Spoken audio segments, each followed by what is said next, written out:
Hello guys, welcome back to my channel HK official. तो आज मैं आपके लिए लेकर आई हूँ एसएमई के 2 पीवाईक्यू क्वेश्चन पेपर्स एंड वो 2023 के ही पीवाईक्यू क्वेश्चन पेपर्स हैं। सो आई होप कि आपको इससे एकदम परफेक्ट आइडिया आ जाएगा कि आपको कौन से टॉपिक पे ज़्यादा फोकस करना है, राइट। एंड मैंने सबके वन शॉट्स अवेलेबल कर दिए हैं, जस्ट एक 6th यूनिट का वन शॉट बाकी है, वो भी आपको जल्द ही आ जाएगा।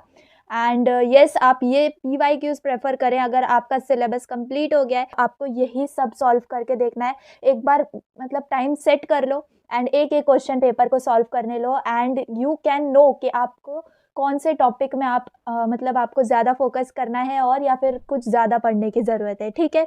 और बाकी सब तो मेरे चैनल पे अवेलेबल है, तो आप कभी भी किसी भी टाइम जाके कोई भी अगर कॉन्सेप्ट आपको नहीं समझ में आ रहा है तो आप जाके वहाँ रेफर कर सकते हो, ओके। तो लेट अस सी, ये जो क्वेश्चन पेपर मैं अभी यहाँ पर फर्स्ट शेयर कर रही हूँ, ये जनवरी 2023 में आया हुआ एसएमई का पीवाईक्यू है, एसपीपीयू का। तो देखते हैं कौन से क्वेश्चन कौन से यूनिट से आए हुए हैं, ठीक है। देखो, आप देख सकते हो एनसेम का पेपर ऑफ कोर्स हमारा 70 मार्क्स का होता है। तो ये है फर्स्ट 2 क्वेश्चंस। आपको पता है first question and second question ये यूनिट 3 पर बेस्ड होते हैं। हमारा एसएमई का थर्ड यूनिट का नेम क्या है? Vehicles and their specifications, okay. ये तो बहुत कॉम्पैक्ट वे में मैंने एक्सप्लेन करा है, सिर्फ 45 मिनट्स की आई थिंक वीडियो है एंड मतलब उसमें आपका पूरा वन शॉट अवेलेबल है। तो आई थिंक कि आपको मतलब कुछ और करने की ज़रूरत नहीं है, जस्ट वो वन शॉट देख लिया, आपके पूरे यूनिट के जो कॉन्सेप्ट है क्लियर हो जाएंगे, ठीक है। तो चलो इसमें देखते हैं कि क्या इंपॉर्टेंट आया हुआ है। तो फर्स्ट क्वेश्चन में ए आया है, explain different parts of internal combustion engine with neat sketch. अब मैंने आपको बताया हुआ है कि कौन से यूनिट में क्या क्या इंपॉर्टेंट है और आप देखो कि वही आपको क्वेश्चन पेपर में दिख रहा है, राइट। तो मैंने आपको बताया था कि internal combustion engine as power plant in automobiles, ये एक इंपॉर्टेंट पार्ट है और बहुत ईजी पार्ट है क्योंकि आपको सिर्फ एक डायग्राम एक्सप्लेन करना है, राइट। एंड उस डायग्राम में जो कंपोनेंट्स हैं बस उनको आपको उनकी मतलब लिस्ट आउट कर देना है कंपोनेंट्स एंड जस्ट आपको 1-2 लाइन्स उनके बारे में लिख देनी है। अदरवाइज सिर्फ लिस्ट आउट भी कर दिया तो क्वेश्चन इज ओवर। लेकिन यस, यहाँ पर ये 10 मार्क्स के लिए क्वेश्चन आया हुआ है, तो आपसे क्या एक्सपेक्ट, फर्स्ट ऑफ ऑल आपके पास डायग्राम एक्सपेक्टेड है, देन सेकेंडली आपको लिस्ट कर रहा है जो भी उसके अंदर कंपोनेंट्स प्रेजेंट है और we can say any parts used in IC engine, ठीक है। तो उसमें कौन से पार्ट्स आ गए थे? Cylinder, piston, connecting rod, piston rings, gudgeon pin and all. तो आपको क्या करना होगा, अब ये 10 मार्क्स का क्वेश्चन है, आप सिर्फ कंपोनेंट्स लिख के नहीं छोड़ सकते। आपको जितने कंपोनेंट्स आ रहे हैं, मैंने तो आपको बहुत सारे कंपोनेंट्स दिए हुए हैं, आप लिस्ट करते टाइम सब लिस्ट करो एंड मतलब मिनिमम 4 to 5 आप एक्सप्लेन करने की कोशिश करो, ठीक है। मतलब 2 and 2.5 पेज में आपका आंसर आ जाए या फिर मिनिमम मैं मैक्सिमम बोलूँ तो 2 पेजेस के अंदर आपका आंसर आ जाए। आप ऐसे मतलब उसको मतलब ठीक कॉम्पैक्ट वे में लिखोगे तो आपको कंप्लीट 10 मार्क्स मिलने के चांसेस हैं। अब ऐसा नहीं है कि अगर क्वेश्चन में सिर्फ मतलब इंटरनल कंबशन इंजन के बारे में बोला है और नीट स्केच बोले हैं तो मतलब आप सिर्फ स्केच बना के कंपोनेंट्स और पार्ट्स लिख दोगे। आपको उसमें यहाँ पर एक्सप्लेन डिफरेंट पार्ट्स भी बोला है। तो अगर आप 10 सपोज आप पार्ट्स लिख रहे हो, ठीक है, you are writing 10 parts of which are used in IC engine, then you are expected to write about 5 और 6 और आई कैन से मिनिमम 4 और 5 का एक्सप्लेन कर दो, देन आपको 10 आउट ऑफ 10 मार्क्स उस क्वेश्चन के कंप्लीटली मिल जाएंगे, ओके। आई होप कि फर्स्ट क्वेश्चन में आपको समझा होगा। देन सेकंड है, discuss the construction and working of hybrid electric vehicle with neat sketch. अब हाइब्रिड इलेक्ट्रिक व्हीकल ये भी मैंने आपको पढ़ाया हुआ टॉपिक है, राइट, जिसके अंदर हमने इलेक्ट्रिक व्हीकल भी पढ़ा था, देन हाइब्रिड इलेक्ट्रिक व्हीकल भी पढ़ा था। अगर आप रिमेंबर करने की कोशिश करें तो मैंने आपको बताया है कि द व्हीकल्स इन विच 2 और more power sources like many a times electrical batteries and IC engines both are used for deriving the power, right. For we can say कि दोनों भी मतलब बैटरीज भी प्रेजेंट है उसके अंदर, देन इंजन भी प्रेजेंट है। ऐसी व्हीकल्स को हम हाइब्रिड इलेक्ट्रिक व्हीकल्स बोलते थे एंड उसके अंदर मैंने आपको 2 पार्ट्स बताए हैं या फिर आई कैन से 2 टाइप्स बताए हैं हाइब्रिड इलेक्ट्रिक व्हीकल के, that is series hybrid electric vehicles and parallel hybrid electric vehicles. अब यहाँ पर आप देखो क्वेश्चन क्या पूछा है, discuss the construction and working of hybrid electric vehicles with neat sketch. अब यहाँ पर जैसे कि मैंने आपको हर चीज का डायग्राम स्कीमेटिकली भी और मतलब बहुत एक्सप्लेनेटरी पार्ट में मैंने आपको डायग्राम्स भी दिए हैं और एक्सप्लेनेशन भी दिया है। तो और मैंने आपको फ्लो भी बताया कि आपको पहले क्या लिखना है, construction, then working and then advantages, applications and all. तो मैंने सब आपको बताया हुआ है। अगर आपने यूनिट का वन शॉट नहीं देखा है then you are supposed to first see that video and then come to see this PYQ session। और ये उनके लिए है जिन्होंने मेरे सारे वन शॉट्स देख चुके हैं एंड मतलब उनका एसएमई कंप्लीट हो गया है, राइट। तो आप इस PYQ को सॉल्व करने की कोशिश कर सकते हो।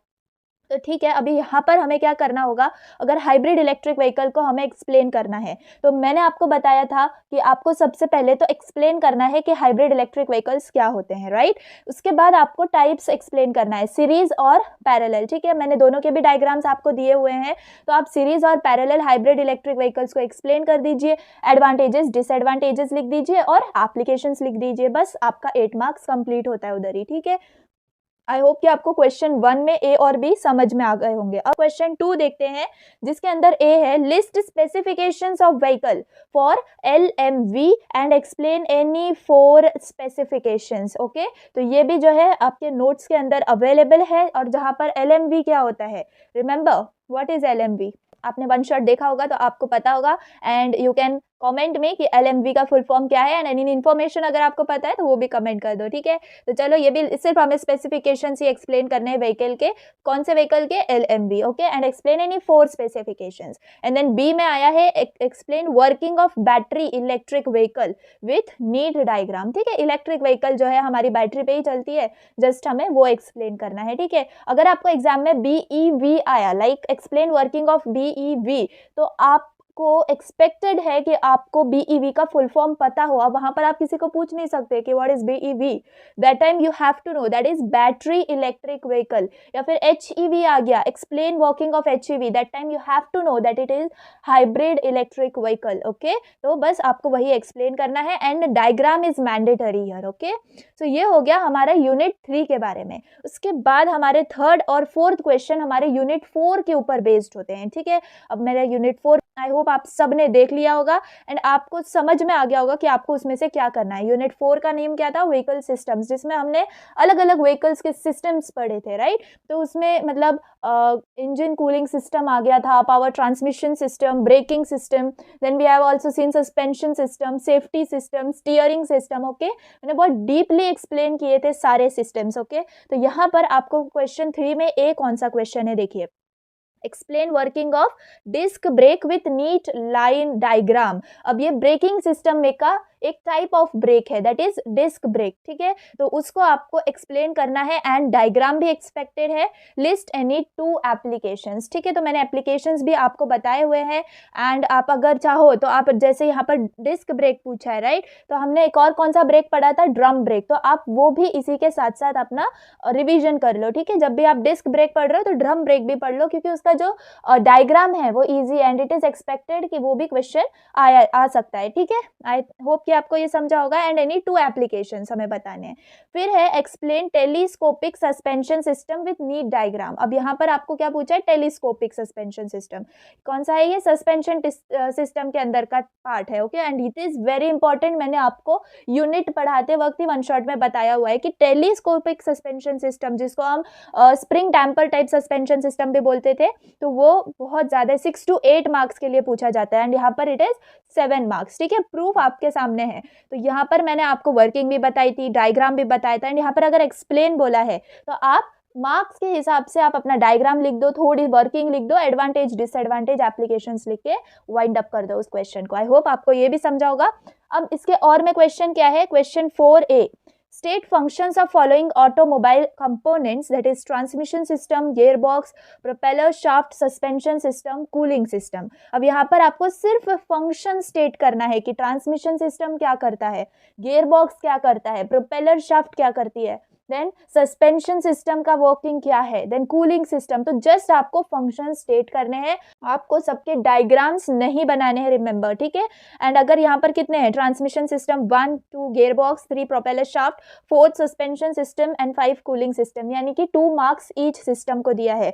अगर आपको मतलब शॉर्ट में प्रोपेलर शाफ्ट बनाना है बना दो, ठीक है। कूलिंग सिस्टम में तो 2 टाइप्स हैं, एयर कूलिंग सिस्टम और वाटर कूलिंग सिस्टम, तो आप सिर्फ एक्सप्लेन कर दो, उतना एक्सपेक्टेड है, ठीक है। गियरबॉक्स आप दिखा सकते हो कि वो कहाँ पर प्रेजेंट होता है, ठीक है। तो ऐसे बस जस्ट आपको उनके फंक्शंस को एक्सप्लेन करना है, ठीक है। And it is very easy कि यहाँ पर आप 10 मार्क्स इजीली स्कोर कर पाओगे। उसके बाद क्वेश्चन 4B में आप देखोगे तो explain working of single plate clutch with neat diagram. ये भी मैंने पढ़ाते हुए आपको बताया था कि it is very important, and हमने उसका डायग्राम भी देखा था जिसमें प्रेशर प्लेट थी, फ्रिक्शन लाइनिंग, फ्रिक्शन प्लेट थी। देखो अगर आप रिमेंबर कर पा रहे हो इट्स वेरी गुड। एंड मैंने आपको उसके एडवांटेजेस, डिसएडवांटेजेस विथ वर्किंग सब बताया हुआ था विथ डायग्राम। ओके, तो बस वही एक्सप्लेन करना है आपको and it is asked for 7 marks. ठीक है, अब आ जाते हैं हम अपने 5th यूनिट के ऊपर, that is what is casting. अब ये सबसे इंपॉर्टेंट क्वेश्चन था जो मैंने आपको बताया था कि कास्टिंग तो मतलब या तो कास्टिंग आएगा या फोर्जिंग आएगा। ठीक है, अगर ऊपर कास्टिंग पूछा है तो नीचे फोर्जिंग पूछेगा, ऐसे मतलब जस्ट मैंने आपको बताया था and here it is the proof in front of you. तो हमारा यूनिट 5 का नेम क्या था, that is introduction to manufacturing, यानी कि उसके अंदर हमने अलग अलग मैन्युफैक्चरिंग प्रोसेसेस पढ़े थे, राइट, जिसमें कास्टिंग पढ़ी थी। Then we have also learn metal forming processes जिसमें हमने फोर्जिंग, रोलिंग, एक्सट्रूजन ये सब पढ़ा था। एंड मैंने आपको बहुत शॉर्ट ट्रिक्स भी दिए थे कि आपको मतलब कैसे याद रखना है कौन सा प्रोसेस क्या है। ठीक है, तो उससे जंबल भी नहीं होगा एंड आपको अच्छे से याद भी रहेगा। ठीक है, उसके बाद हमने मशीनिंग प्रोसेस में टर्निंग, ड्रिलिंग, मिलिंग ये सब चीज़ें पढ़ी थी, सरफेस फिनिशिंग ऑपरेशंस, बहुत सारा मतलब हमने मैन्युफैक्चरिंग प्रोसेस पढ़ा था, राइट। तो इसमें सबसे पहला क्वेश्चन आपको पूछा गया है what is casting, explain sand casting process with sketch. अब मैंने आपको इसका एनिमेशन भी दिखाया था इफ यू रिमेंबर, राइट। तो सैंड कास्टिंग का सिंपल डायग्राम भी मैंने आपको बताया था जो आपको ड्रॉ करना है एंड देन कास्टिंग। अब आप इसका फ्लो कैसे लिखोगे, देखो 10 मार्क्स का क्वेश्चन है, तो सबसे पहले आप कास्टिंग को डिफाइन करोगे। ओके, उसके बाद आप टाइप्स ऑफ कास्टिंग लिखोगे। मैंने आपको बहुत टाइप्स बताए थे, लाइक सैंड कास्टिंग हो गया, डाई कास्टिंग, सेंट्रीफ्यूगल कास्टिंग, और कौन सी थी, इन्वेस्टमेंट कास्टिंग, रिमेंबर। तो ये सब टाइप्स ऑफ कास्टिंग थे, तो हमने इनको लिस्ट आउट कर दिया 4। ठीक है, उसके बाद हमसे क्या बोला है, explain sand casting process with sketch. तो अब सैंड कास्टिंग लेबल करके आप टॉपिक, आप उसका जो है डेफिनेशन लिखोगे, उसके बाद डायग्राम बनाओगे। देन आप क्या करोगे, उसमें डायग्राम में आपके पास जितने भी पार्ट्स हैं, कंपोनेंट्स हैं, ठीक है, जो लैडल था, मोल्टन मेटल, स्प्रू बेसिन, ठीक है, कोप, ड्रैग, ये सब प्रेजेंट था ना। तो आप क्या करोगे, अब उनको लिस्ट आउट कर दोगे, राइट। उसके बाद आप स्टेप्स लिखोगे, जो मैंने आपको स्टेप्स इन कास्टिंग बताए थे, राइट। तो वो आप जो है एक्सप्लेन करोगे एंड लास्टली जो स्टेप्स लिखे हैं जस्ट उन्हीं को पैराग्राफ फॉर्मेट में थोड़ा एक्सप्लेन करके वर्किंग लिख दोगे। ओके, तो बस यही आपके 10 मार्क्स आपके हाथ में आ गए, जस्ट आपने एक्सप्लेन भी कर दिया। एंड मतलब एग्जामिनर के पास, मतलब जो पेपर चेक कर रहा है उसके पास कोई ऑप्शन ही नहीं बचेगा कि आपके मार्क्स कहाँ कट करें, क्योंकि आपने सब मतलब सिस्टमैटिक लिखा होगा, राइट। तो बस यही स्टेप्स फॉलो करिए। उसके बाद देखो 5th क्वेश्चन में B, list type of joining process and compare welding and soldering process. ठीक है, तो आपको जॉइनिंग प्रोसेस मैंने आपको बताए हुए हैं, जस्ट आपको उनको लिस्ट कर देना है और वेल्डिंग और सोल्डरिंग प्रोसेस को कंपेयर करना है। तो आप एनी 3 पॉइंट्स आप वीडियो देखोगे मेरा, तो जस्ट आपको पता चल जाएगा दोनों में डिफरेंस क्या है। और सिर्फ 3 पॉइंट्स ही हमें लिखने हैं and the question is therefore 8 marks. तो आप सोच सकते हो कि मतलब आपने बस अगर कॉन्सेप्ट भी समझ लिया है तो आपके मार्क्स आपके हाथ में है, राइट। तो बस ये क्वेश्चन 5th था। अब इसके बाद आ जाता है क्वेश्चन 6, जिसमें जो मतलब इसका और ही है, ठीक है। क्वेश्चन 5th में और आता है क्वेश्चन 6A। तो इसमें हमें क्या डिफाइन करना है, machining operation and explain turning and drilling operation principle with neat diagram. यानी कि हमें डिफाइन करना है क्या, मशीनिंग ऑपरेशन, एंड देन हमें 2 ऑपरेशन प्रिंसिपल दिए हैं जिनको एक्सप्लेन करना है, टर्निंग और ड्रिलिंग। ठीक है, और डायग्राम भी बना देना है। तो बस वैसे ही जो मैंने आपको स्टेप्स बताए थे वैसे ही आपको एक्सप्लेन करना है। And then 6th B question is what is CNC machine? Explain working of CNC machine with block diagram. अब आप देखोगे तो मेरी PPT के अंदर आप देखोगे कि मैंने block diagram of CNC machine ये मेंशन किया है and it is present over there. तो मैंने बहुत अच्छे से एक्सप्लेन भी किया है। तो ये वाला क्वेश्चन बहुत थेरेटिकल है, जस्ट आपके लिए थ्योरी एक्सपेक्टेड है and that block diagram is expected. बस यहाँ पर आपका क्वेश्चन 6 यानी कि यूनिट 5 के क्वेश्चंस कंप्लीट होते हैं। अब लास्ट यूनिट जो कि यूनिट 6 है, ओके। यूनिट 6 का नेम क्या है, एनीवन नोज? यूनिट 6 का नेम है engineering mechanisms and their applications in domestic appliances. तो ये जो है यूनिट 6 में क्वेश्चंस हैं, जिसमें फर्स्ट है डिफाइन रेफ्रिजरेशन, ओके, या फिर आप रेफ्रिजरेटर को जो है एक्सप्लेन करो। ठीक है, explain vapour refrigerator with block diagram. तो सिंपली हमें रेफ्रिजरेटर को जो है एक्सप्लेन करना है विथ ब्लॉक डायग्राम। तो ये 10 मार्क्स के लिए क्वेश्चन आ जाता है। तो जिसमें हम क्या करेंगे, पहले तो रेफ्रिजरेशन डिफाइन करेंगे, देन रेफ्रिजरेटर को डायग्राम में दिखाएंगे, then block diagram and just working. आप अपने मतलब आपको एक बार मैं वर्किंग बता दूं, राइट, देन आप उसको भूलेंगे नहीं एग्जाम तक। I know it is very simple, just आपको एक बार कॉन्सेप्ट समझना है, राइट। उसके बाद सेवेंथ बी आप देख सकते हो, explain working of solar heater with neat diagram. आपके 6th यूनिट के अंदर बस आपके अप्लायंसेज ही हैं, आपको जस्ट उनका डायग्राम बनाना है सिंपल, एंड देन एक्सप्लेन करना है उनकी working, okay, and then applications. तो बस इतना ही है। तो हमें पहले क्या है, रेफ्रिजरेटर पूछा है, फिर सोलर हीटर पूछ लिया है। तो सोलर हीटर ये सब मेरे पास सबके नोट्स अवेलेबल है, राइट। मैं जब इसका यूनिट 6 का 1 शॉट बनाऊंगी तब आप उसमें देख लेना कि मतलब बहुत ईजिली एक्सप्लेन किया होगा, ठीक है। Then question 8A, explain concept of open belt pulley drive. अब ये एक और नया कंपोनेंट है, that is open belt pulley drive. इसको भी हमें नीट डायग्राम से एक्सप्लेन करना है। एंड लिस्ट 2 एप्लीकेशन, जैसे मैंने आपको बताया कि सिर्फ अप्लायंस है हमारे पास उसका डायग्राम होगा, वर्किंग होगी एंड एप्लीकेशंस होंगे, या फिर ठीक है। तो बस इतना ही हमें एक्सप्लेन करना होगा। तो यहाँ पर थर्ड कंपोनेंट जो है और के अंदर हमें पूछा हुआ वो ओपन बेल्ट पुली है। उसके बाद क्या है, explain working of printer with neat diagram. तो हमारा प्रिंटर जो है ये एक नया अप्लायंस हो गया जिसको हम नीट डायग्राम के थ्रू एक्सप्लेन कर पाएंगे। तो आई होप यहाँ तक जो है हमारा PYQ दैट इज जनवरी 2023 का SME का पेपर आपको समझ गया होगा। मैंने बहुत डीपली एक्सप्लेन किया है हर क्वेश्चन को, ठीक है। तो आप इसको एक बार एंडसेम पेपर से पहले जो है ना सॉल्व करके देख लो, या फिर जो क्वेश्चंस मैंने इसमें मेंशन्ड है उनके सॉल्यूशंस एक बार देख लो नोट्स के अंदर। अब हम दूसरा पेपर देखते हैं, दैट इज SME का रिपीटेड पेपर जो अगस्त में होता है, राइट। तो वो देखते हैं जो वो कि 2023 का ही है। तो let us go there. Yes, यहाँ पर आप देख सकते हो ये अगस्त 2023 का SME पेपर है, ओके। जो कि देखो अब देखते हैं हम इसके अंदर हमें कैसे क्वेश्चंस पूछे गए। तो क्वेश्चन 1 में A दैट इज यूनिट 3 के क्वेश्चंस हैं, classify automobiles based on various considerations, ठीक है। जो कि एकदम स्टार्टिंग का जो है पॉइंट है यूनिट का, जिसमें हम क्लासिफाई करते हैं ऑटोमोबाइल्स को, राइट। तो ऑटोमोबाइल्स को मैंने आपको बताया था according to number of wheels, according to power plant used, या फिर according to transmission, according to gear box, according to class. तो यहाँ पर बहुत सारे मतलब क्लासिफिकेशंस है जिसमें हम ऑटोमोबाइल्स को क्लासिफाई कर पाते हैं। तो बस वो 7 मार्क्स के लिए आपको पूछा है। देन आप फर्स्ट बी देख सकते हो, define vehicle specification, explain following engine specification. तो यहाँ पर आपको इंजन स्पेसिफिकेशंस पूछे हैं जिसमें टॉर्क, पावर एंड स्ट्रोक, आपको इन तीनों को डिफाइन करना है या फिर एक्सप्लेन करना है, ठीक है। That is for 7 marks. अब क्वेश्चन 1C आप देख सकते हो, compare vehicle specifications for 2 wheeler and 3 wheeler vehicles. तो आपको मतलब डिफरेंशिएट करना है। फर्स्ट साइड में आप 2 व्हीलर व्हीकल ले लो एंड देन यहाँ पर सेकेंड साइड में 3 व्हीलर व्हीकल ले लो, बस उनकी व्हीकल स्पेसिफिकेशंस आपको एक्सप्लेन करनी है, ठीक है।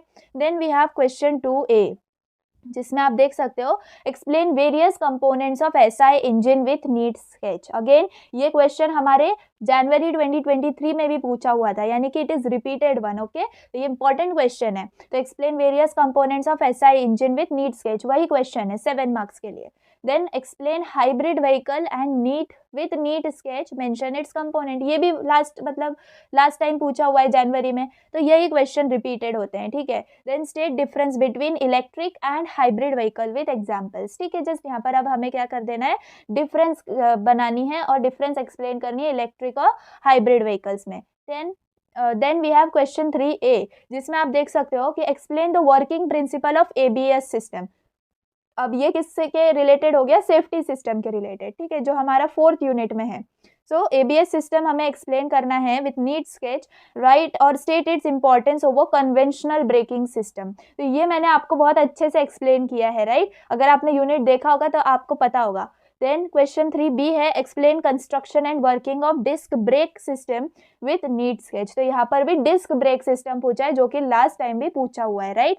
Then we have question 3C, define gear ratio for gear box, determine gear ratio if opinion. That means यहाँ पर आप एक न्यूमेरिकल दे दिया है, ठीक है। तो जो भी हमने मतलब गेयर रेशियो के बारे में पढ़ा होगा तो वो यहाँ पर अप्लाई करके फॉर्मूलाज हम न्यूमेरिकल भी सॉल्व कर सकते हैं, ठीक है। तो कभी कभी न्यूमेरिकल भी एक्सपेक्टेड होते हैं लेकिन वो और में होते हैं। अगर आपको न्यूमेरिकल्स नहीं आते तो वो आप और का जो क्वेश्चन है वो सॉल्व कर सकते हो। देखो यहाँ पर बिल्कुल भी न्यूमेरिकल्स नहीं है, तो इट इज नॉट कंपलसरी कि आपको दोनों साइड न्यूमेरिकल्स मिलें, ठीक है। तो बस आप थ्योरी अच्छे से करके जाओगे, then your complete paper will be very good. तो यहाँ पर क्वेश्चन 4A आप देख सकते हो, state types of steering system, ठीक है। Explain Ackermann steering mechanism with needs gauge, ठीक है, मैंने ये वाला भी आपको एक्करमैन स्टीयरिंग मैकेनिज्म सिखाया हुआ है। तो आप डायग्राम बनाओ, वर्किंग लिखो, एडवांटेजेस डिसएडवांटेजेस एंड एप्लीकेशंस, ठीक है। अगर इतना भी नहीं लिखा, 7 मार्क्स का क्वेश्चन है, आपने सिर्फ types of steering system explain कर दिया, स्टीयरिंग मैकेनिज्म जो एक्करमैन स्टीयरिंग मैकेनिज्म है इसको आप क्या करोगे, एक डायग्राम में कंपाइल करेंगे, देन कंपोनेंट्स लिखेंगे एंड देन शॉर्ट में वर्किंग, तो 7 मार्क्स आपके हाथ में है। Then question 4B, explain construction and working of single plate clutch with neat diagram और sketch we can say। तो ये भी एक repeated question है जो लास्ट पेपर में भी हमने देखा है। फिर why safety arrangements needed in vehicle, explain the importance of seat belts and airbags in the vehicle। अब ये तो अगर हमने theory भी नहीं पढ़ी है then also we can write about this seat belts and airbags, right. तो जस्ट हमें इन दोनों के बारे में इनकी इंपॉर्टेंस एक्सप्लेन करनी है और एक क्या क्वेश्चन है कि why safety arrangements needed in vehicle, ठीक है। तो बस हम इन दोनों का एक्सप्लेन कर देना है, जस्ट 3 मार्क्स के लिए क्वेश्चन है, राइट। तो मतलब इसमें थोड़ा भी हमने अगर मतलब 2-2 3-3 लाइन भी लिख दिया ना तो 3 मार्क्स आपके हाथ में है, नथिंग एल्स। उसके बाद 5th question A, state the importance of sheet metal working in manufacturing, explain punching and blanking with neat sketch, ठीक है। मैंने आपको इन दोनों के बारे में बहुत इजीली एक्सप्लेन किया है, बहुत अच्छे से एक्सप्लेन किया है। पंचिंग ब्लैंकिंग दोनों एक ही स्लाइड पे थे, राइट, एंड मैंने दोनों के डिफरेंस के साथ आपको एक्सप्लेन किया है। तो आपको first just sheet metal working के बारे में स्टेट मतलब आपको बताना है, उसका आप डेफिनेशन लिख दोगे, थोड़े इंपॉर्टेंस पॉइंट लिख देंगे एंड देन पंचिंग ब्लैंकिंग को एक्सप्लेन कर देंगे और इनका डायग्राम तो बहुत ही सिंपल है, ठीक है। तो क्वेश्चन 5th ए ये हो गया। क्वेश्चन 5th बी में state significance of metal cutting process in industry, explain following metal cutting processes, यानी कि जस्ट आपको 2 to 3 पॉइंट्स के अंदर सिग्निफिकेंस यानी कि इंपॉर्टेंस देने हैं मेटल कटिंग प्रोसेसेस के, या फिर उनकी क्या मतलब वो करते हैं, मेटल कटिंग प्रोसेस से हमें क्या मिलता है, राइट, क्या सिग्निफिकेंस है, that we can write and explain following metal, यानी कि कटिंग प्रोसेसेस हमें मेंशन किए हैं, turning, milling and drilling operations. तो इनको बस हमें एक्सप्लेन करना है, ठीक है। छोटे छोटे डायग्राम्स हैं इनके भी, तो बस आप उनको एक्सप्लेन कर दो। Then we have question 5th C, draw block diagram of 3D printer with all its components. तो ठीक है, यहाँ पर जो है 3D प्रिंटर के बारे में पूछ लिया। अब इसके और में क्वेश्चन 6th ए है जिसमें हम देख सकते हैं explain sand casting process with neat sketch, then with neat sketch explain shielded metal arc welding and then explain about open and closed die folding. तो ये तो सब इंपॉर्टेंट ही हैं जो मैंने आपको बताए थे कंपोनेंट्स, या फिर जो भी मैंने आपको एक्सप्लेन किया था इंपॉर्टेंट है, तो वही सब है। Sand casting important 1, shielded metal arc welding and then open and closed die folding, ठीक है। तो ये तो इंपॉर्टेंट ही है। उसके बाद क्वेश्चन 7 आते हैं जिसमें हम यूनिट 6 देखेंगे। तो using block diagrams right a short note on electric geyser and electric iron state specifications for electric geyser. तो मैंने जैसे आपको बताया कि आपको यूनिट 6 के अंदर अप्लायंसेज हैं, राइट। तो आपको सिर्फ अप्लायंसेज की जो है इंफॉर्मेशन आपको गैदर करनी है। जस्ट आपके पास डायग्राम अवेलेबल होगा, डायग्राम क्रिएट करना है एंड डायग्राम ड्रॉ करके उसके वर्किंग विद एप्लीकेशंस लिखना है। तो जस्ट अब यहाँ पर इलेक्ट्रिक गीजर है एंड देन इलेक्ट्रिक आयरन है एंड देन हमको गीजर के वापस से स्पेसिफिकेशंस पूछे हैं। तो ये आपका 7th का एक क्वेश्चन हो गया। 7th बी में आप देख सकते हो explain with block diagram working of a refrigerator state it's domestic and industrial applications. तो ये भी क्वेश्चन जो है मतलब ऐसे समझ लो कि कंपलसरी क्वेश्चन है ये, कि हमने जनवरी में भी पीवाईक्यू में देखा है और अगस्त में भी यही आया हुआ है। तो ये रेफ्रिजरेटर का जो पार्ट है ना यूनिट 6 का, it is important one. Then an electric motor driven pump fills an overheaded tank placed at a height of 20 meter from ground level. The mass of the water pumped up per second is 5.56 kg.